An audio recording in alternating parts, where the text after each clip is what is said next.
Hey guys, thank you so much for coming back.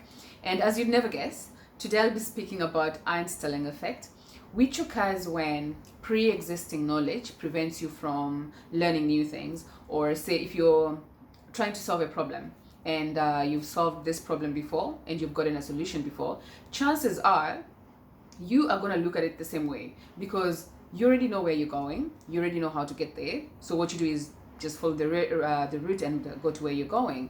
And so again, this prevents you from looking at this problem using different strategies. So in a way, it kills your creativity and also your innovation because, as I said, you know where you're going. You might as well just save yourself time, resources, and energy, and just do it the way you're supposed to do it.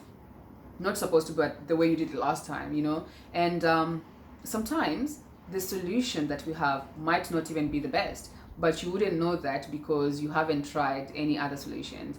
And so this is a classic example of sometimes knowing too much being a problem and also not knowing enough being a good thing.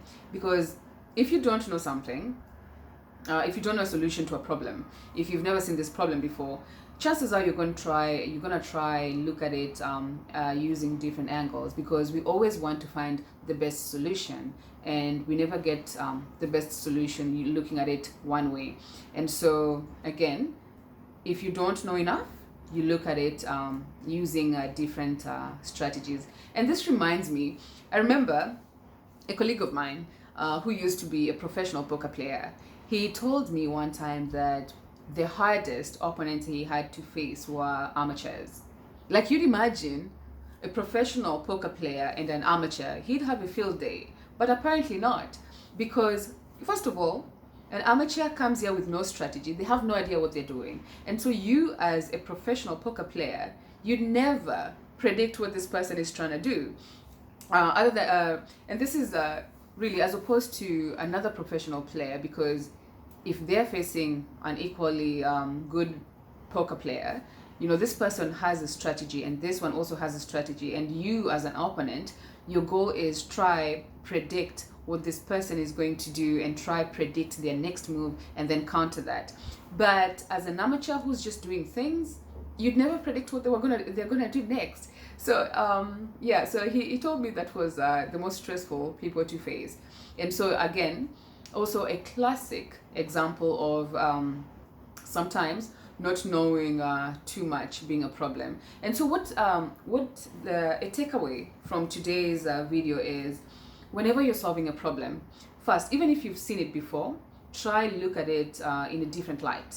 Okay, like try look at it. If you did it one way the last time, try another way. Or if you are unable to look at it another way, consult people, brainstorm. And I'm one person who really believes in brainstorming. When you come, there's so much power in diversity, so much, because I'm different from the next person, and so the way I think is different from the way this person thinks, and chances are this person is going to look at this thing in a different light, and there's no better way to learn than looking at different perspectives. So again, you might not always know when an Einstellung effect is in effect, but it's always really good to try look at things in different light and just work with the alternatives. And that's all I had today, and I hope to see you next time.